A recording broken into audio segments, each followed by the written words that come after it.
Hello my dear students, আজ আমরা শুরু করব সপ্তম শ্রেণীর পরিবেশ ও বিজ্ঞান বইয়ের 200 রায়মার্টিন প্রশ্নবিচিত্রা বইয়ের 213 পাতায় যে স্কুলটা আছে ব্যারাকপুর গভর্নমেন্ট হাই স্কুল, এটা আজকে আমরা শুরু করছি।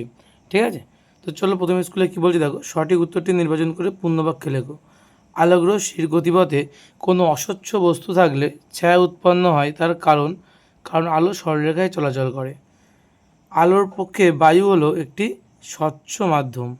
ঠিক আছে, সমতল দর্পণে পার্শ্ব পরিবর্তন দেখা যায় এম ও এন না এন অক্ষরের। ঠিক আছে, তারপরের কোশ্চেন কী বলছে দেখো। তারপরের কোশ্চেন বলছে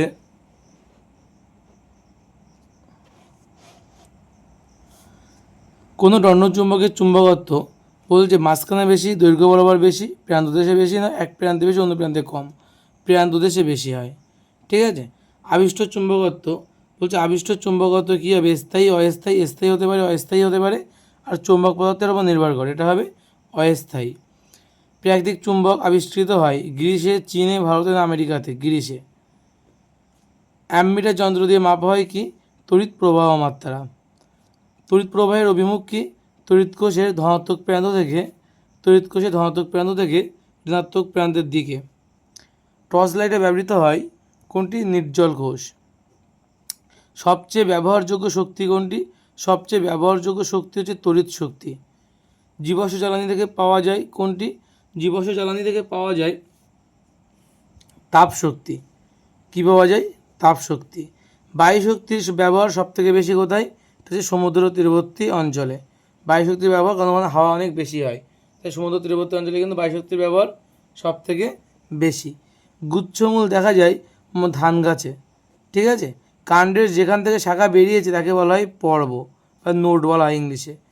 কোনটি যৌগিক ফল নয়, এখানে কোনটি যৌগিক ফল নয়, আম হচ্ছে যৌগিক ফল নয়। তারপরে দেখো দুই দাগের কোশ্চেনগুলো কী বলছে, দুই দাগের কোশ্চেনগুলো দেখে নাও। দুই দাগের কোশ্চেনগুলো বলছে যে বৈদ্যুতিক বাল্বের ভিতরে ফাঁকা স্থানে ড্যাশ থাকে, নিষ্ক্রিয় গ্যাস থাকে। কী থাকে, নিষ্ক্রিয় গ্যাস থাকে। ম্যাগনেটাইট হলো এক প্রকার, কী হবে, ড্যাশ চুম্বক, এটা হবে প্রাকৃতিক চুম্বক। প্রাকৃতিক চুম্বক, চুম্বক তো লেখাই আছে। সূর্য থেকে আসা আলোকরশ্মিগুচ্ছকে ড্যাশ আলোকরশ্মিগুচ্ছ বলা যেতে পারে। কী আলোকরশ্মিগুচ্ছ বলা যেতে পারে, সমান্তরাল আলোকরশ্মিগুচ্ছ বলা যেতে পারে, সমান্তরাল আলোকরশ্মিগুচ্ছ বলা যেতে পারে। তারপরে বলো যে গোবর গ্যাস হলো এক প্রকার ড্যাশ গ্যাসের উদাহরণ, এটা হচ্ছে জৈব গ্যাসের উদাহরণ, জৈব গ্যাসের উদাহরণ। পটলের মূল হলো এক প্রকার ড্যাশ মূল, পটলের মূল হলো এক প্রকারের হচ্ছে স্ফীত বা কন্দাল, স্ফীত মূল। শয়ফয় দীর্ঘিত, শয়ফয় দীর্ঘিত স্ফীত বা কুন্দল, এই কন্দাল। ঠিক আছে, ড্যাশ পরাগযোগের বাহক অবশ্যই প্রয়োজন, এটা হচ্ছে ইতর পরাগযোগ, হর্ষই তরা, ইতর পরাগযোগে কিন্তু বাহকের অবশ্যই প্রয়োজন। তারপরের কোশ্চেন কী বলেছে, বাক্যটি সম্পূর্ণ করে করে লিখে সত্য বা মিথ্যা নির্বাচন করতে হবে। মানে এই কোশ্চেনগুলো কিন্তু তোমাদের বাঁকুড়া বলো ফুল বাক্যে কিন্তু উত্তর লিখতে হবে এই প্রশ্নগুলোর ক্ষেত্রে। মানে লাইনটা লিখতে হবে, তারপরে সত্য মিথ্যা লিখতে হবে। কী বলেছে দেখো 3 দাগের কোশ্চেন, যে ইস্পাতের তৈরি কৃত্রিম চুম্বক স্থায়ী চুম্বক, এটা হচ্ছে সত্য। বলছি ইতার পরাগযোগ সপরাযোগ অপেক্ষা উন্নত, এটাও কিন্তু সত্য। তারপর যে সুচিত্র ক্যামেরায় প্রতিকৃতি সোজা হয়, এটা হচ্ছে মিথ্যা। সুচিত্র ক্যামেরায় প্রতিকৃতি উল্টো হয়ে যায়। ঠিক আছে, বলছে বৈদ্যুতিক বাল্বের ফিলামেন্ট তৈরি হয় ট্যাংস্টেন দ্বারা, এটা হচ্ছে সত্য। প্রচলিত শক্তির উৎসের পরিমাণ পরিবেশে অসীম, প্রচলিত শক্তির উৎসের পরিমাণ পরিবেশে অসীম, এটা মিথ্যা। অপ্রচলিত শক্তি পরিবেশে অসীম আছে। আলুর স্ফীত গন্ধ হলো এক প্রকার রূপান্তরিত বায়বীয় কাণ্ড, এটা হচ্ছে মিথ্যে। ঠিক আছে, তারপরে বলে যে পৃথিবী নিজে একটি চুম্বকের মতো আচরণ করে, একথা প্রথম কে বলেন, বিজ্ঞানী। একথা প্রথম বলেছিলেন বিজ্ঞানী উইলিয়াম গিলবার্ট।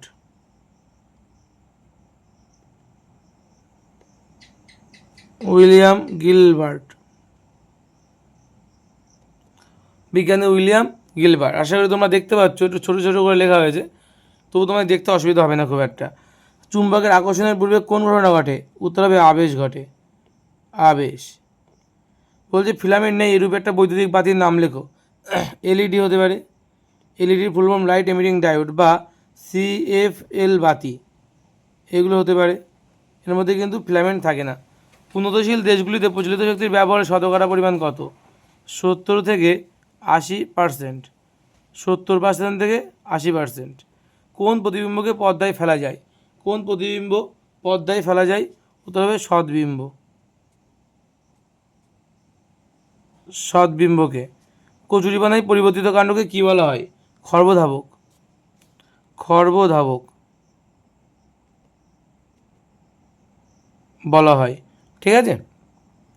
সূচিচিত্র ক্যামেরায় ছিদ্র বড় হলে, ছকটা দেখে নাও, বলছে বামের স্তম্ভের সঙ্গে ডানের স্তম্ভ মেলাতে হবে।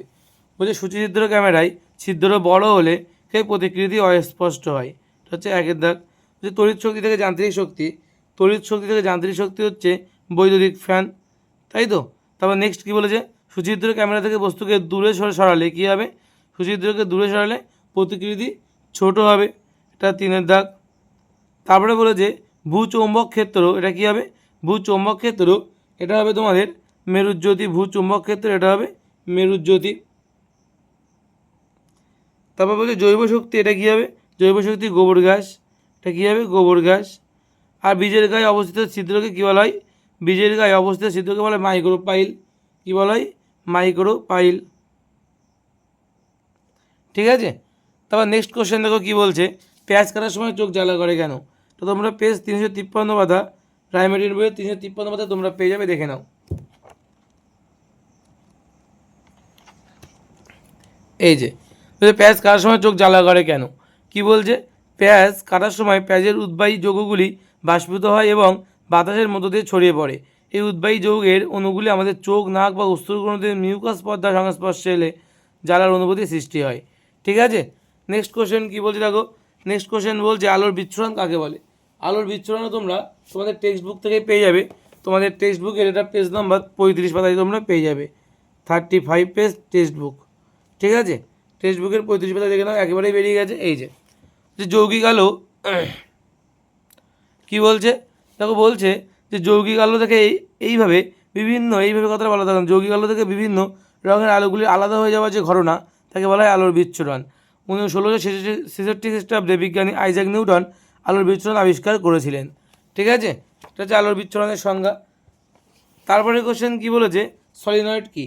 সলিনয়েড তো কী তোমরা এটা 90 পাতায় পেয়ে যাবে। তোমাদের রায়মার্টিনের যে মানবই আছে সেই মানবইতে তোমরা 90 পাতায় পেয়ে যাবে, দেখে নাও।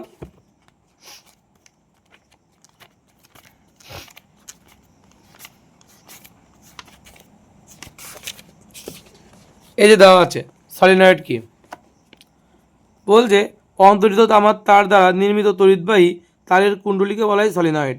কী বলছে? অন্তরিত তামার তার দ্বারা নির্মিত তড়িৎবাহী তারের কুণ্ডলীকে বলা হয় সলিনয়েড। আশা করি বুঝতে পেরেছ। নেক্সট কোশ্চেন দেখো কী বলছে। নেক্সট কোশ্চেন বলছে যে পরিবাহী, পরবর্তী পরিবাহ বা এসি কাকে বলা হয়? এই উত্তরটা তোমরা একটু বইয়ের থেকে দেখে নাও। বলছে খাতায় লেখা, যেটা একটু দেখে নাও, আমি পড়ে দিচ্ছি।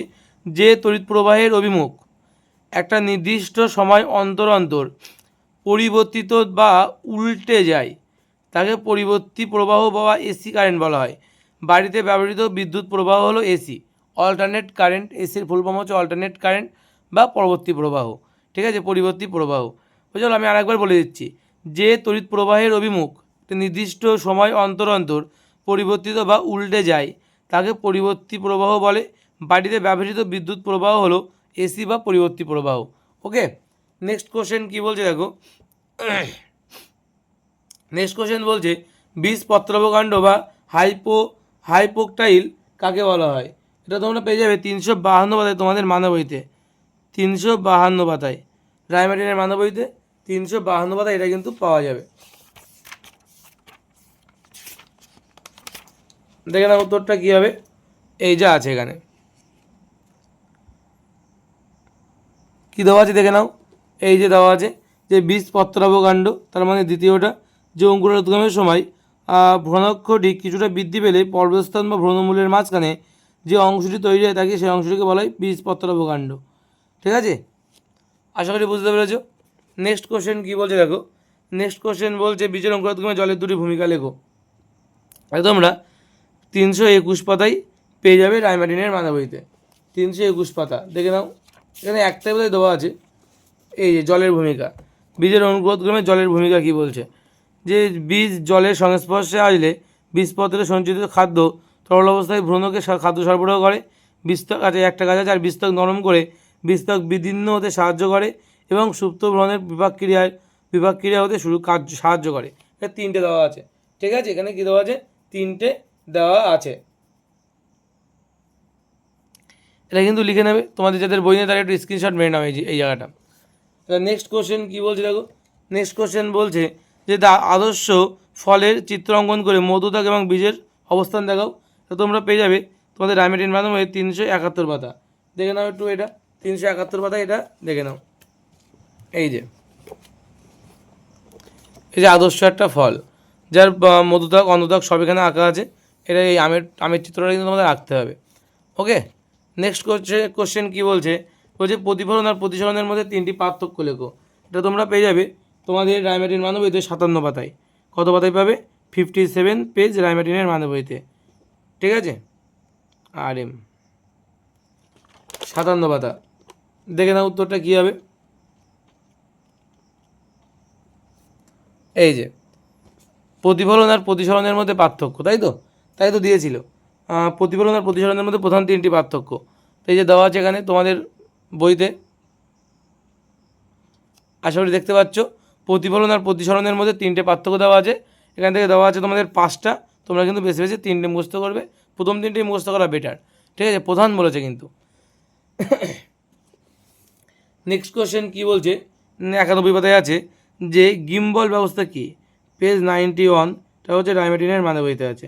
এসব প্রশ্নগুলো তোমাদের টেক্সট বুকে কোথাও পাবে না তোমরা, ঠিক আছে, এটা রায়মার্টিন মানে বই ছাড়া উপায়ও নেই, ঠিক আছে।